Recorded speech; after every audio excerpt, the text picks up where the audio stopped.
حياة شوقا إلى المولى أتاني أسلمت روحي.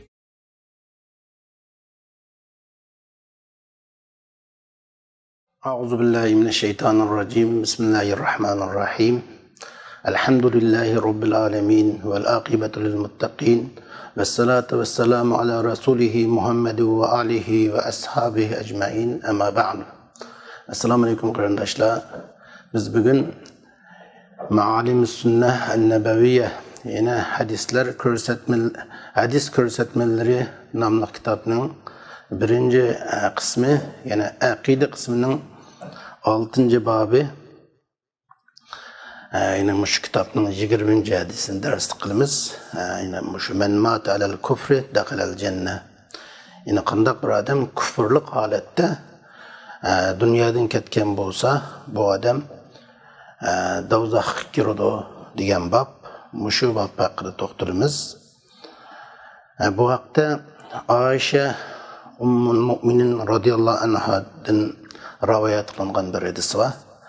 An Aishata Ummul Mu'minin qultu ya Rasulullah ibn Jud'an kana fil jahiliyati yasilur rahmah ve yut'imul miskin fahal zaka nafi'uhu qala la yanfa'uhu innahu lam yaqul yawman rabbighfirli khati'ati yawmiddin.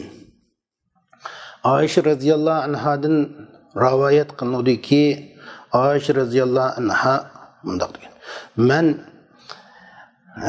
ey Allah'ın peygamberi İbn Jud'an o cahiliyette, yani şu cahiliyet devrinde urug' tuqqanchilikni ulaytdi. Yani urug' tuqqanchilikqa bek yaxshi ahamiyat bergan bir kishi edi. Ve yut'imul miskin, aciz fakirlerge, miskinlerge taam etti. Onun ana şundaq cahiliyette qilgan şu amelleri onunla menfaat qilamdı, onun faydası barmı desem, Resul sallallahu aleyhi ve sellem mundaq dedi: La yanfa'uhu, onun o cahiliyette qilgan amelleri onunla hiç qandaq menfaat vermeydi. Çünkü o bire günmü Rabbighfirli khati'ati yawmiddin. Ey Allah, mening kıyamet günü mening hatalıklarımın keçirgin dep o dep bakmadı. Dep bunu muşu küfür haleti ülep ketken adamның davzaq kirganligi to'g'risida bu hadis o'ttirib Abdullah ibn Jud'an bu esa Qurayshlarning kattalarının qatoridan bo'lib, bu mal dünyası intihanı köp adam idi. O ailesiga inayet yaxshilik qildi, urug' tuqqanlarga bak sexilik bilan muomalani qildi, urug' tuqqanchilikni yaxshi saqlagan kishi edi.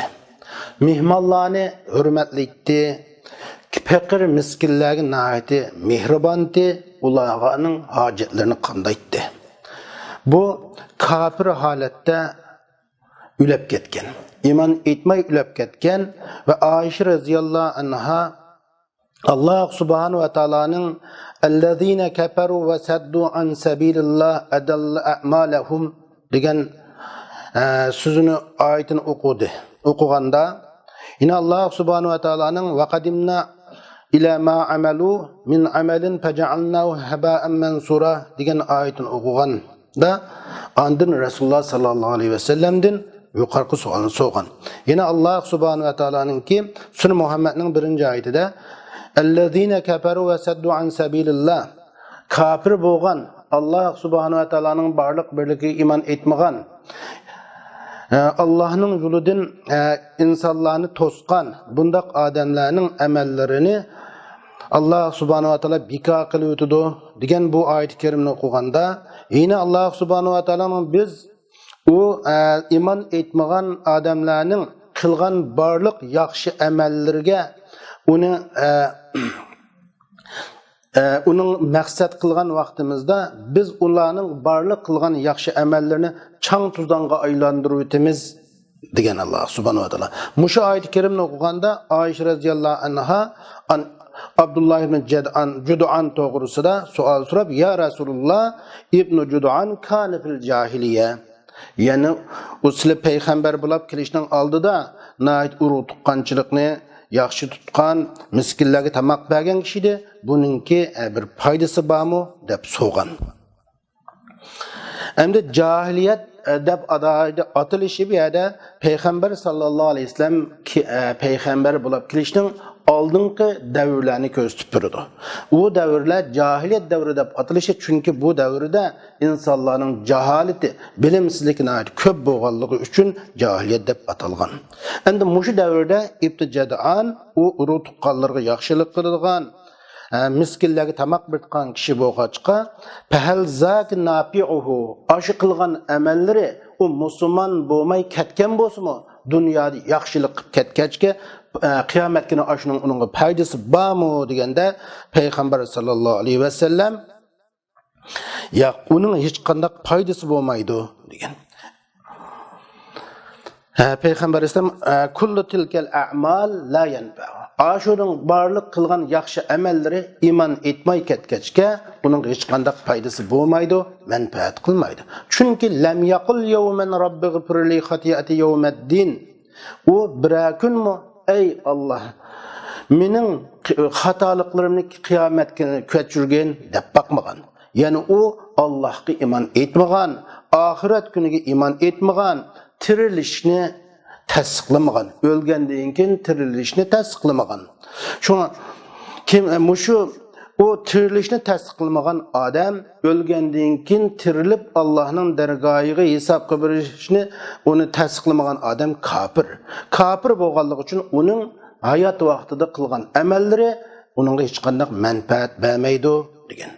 Shunga bir odam hayotda har qancha ko'p amal ibodatlarni, har qancha ko'p yaxshiliklarni qilgan bo'lsin, islom uning qilgan barliq yaxshi amallari islomiyatda bulutgan amallar bo'lsin, mayli u yo'l yasagan bo'lsin, karuk sog'an bo'lsin, demak nurg'un yaxshiliklarni qilgan bo'lsin, lekin iymon etmay ketgan bo'lsa, uning qilgan yaxshiligi uning hech qanday manfaat bermaydi.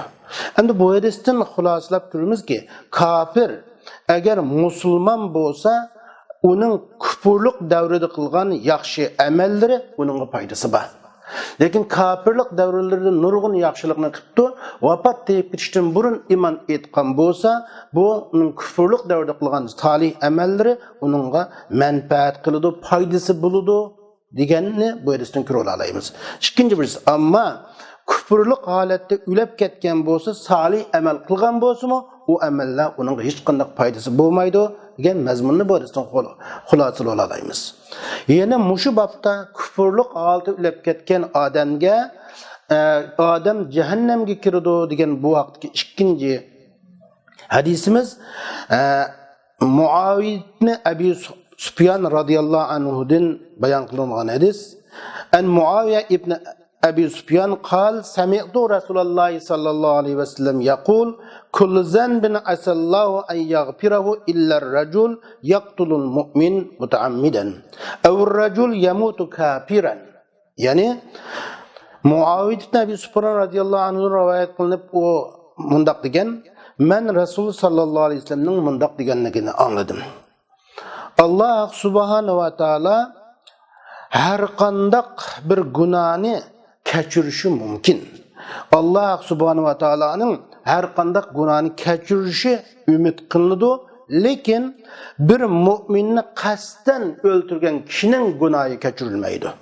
Yoki kofir holatda o'lib ketgan kishining gunohi kechirilmaydi deb Rasul sallallohu alayhi vasallam shunday degan. Bu hadisdan shuni xulosalaymiz-ki, mu'min canni, mu'min odamni baqada maqaq bi g'ayri haq, haqsizlarcha mu'minni o'ldirish, Allohga shirk keltirishdan qolsa eng og'ir gunohlarning qatoridan ekanligini bundan ko'ra olamiz. Nimishqa? Chunki Alloh subhanahu va taolo o'ziga shirk keltirgan shirkning kechirmaganga o'xshash, yani bu mu'minni qasddan o'ldirgan odamni kechirmaydiganligi bu hadisda o'tirib qo'yilganligi uchun. Ikkinchisi, mu'minni qasddan o'ldirish bekanıma hiç qanday sebepsiz bir müminni öldürüş İslam dini uni qo'g'dash uchun kelgan maqosidi sharianinki shariatning tub maqsadlarining biriga tajovuzchilik qilgan bo'ladi. U qosida desa hibzun nafs al ma'suma. Ma'sum bo'lgan nafsni qo'g'dash, ya'ni ma'sum bo'lgan jonni qo'g'dash İslamninki asosiy maqsadlaridan bo'lgan 5 maqsadning birisi edi. Shunga buningga tajovuzchilik qilgan bo'ladi. Uchinchi birisi qasddan o'ldirilgan mu'minning qatilinin günahının keçirilmeydiğini görüp alayımız. Dördüncüsü, kafir halette ülep ketken kişinin günahının keçirilmeydiğini görüp alayımız. Beşincisi, Allah subhanahu ve Taala'nın rahmetinin nahidi kengrikelligini, Allah subhanahu ve Taala her qanday günahını keçirdiğini yukarıda istisna kılıp çıkarılgan, yani Allah'a şirk keltiriş, yine aynen müminlerini kasten şu öldürmegen bolsa, Allah'a şirk keltirmegen bolsa, kasten öldürmegen bolsa müminlerini ya kafir halette ülep ketmegen bolsa o insan, ondan başka insan kişilerin da günahını keçirgenligi üçün baş günahlarını şu Allah'ın rahmetinin aydı kengir ekenligini hem bu hadisten körül alayımız.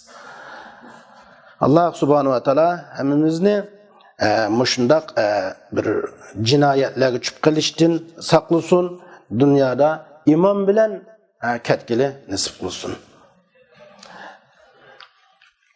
Wa akhir da'wana alhamdulillahi rabbil alamin.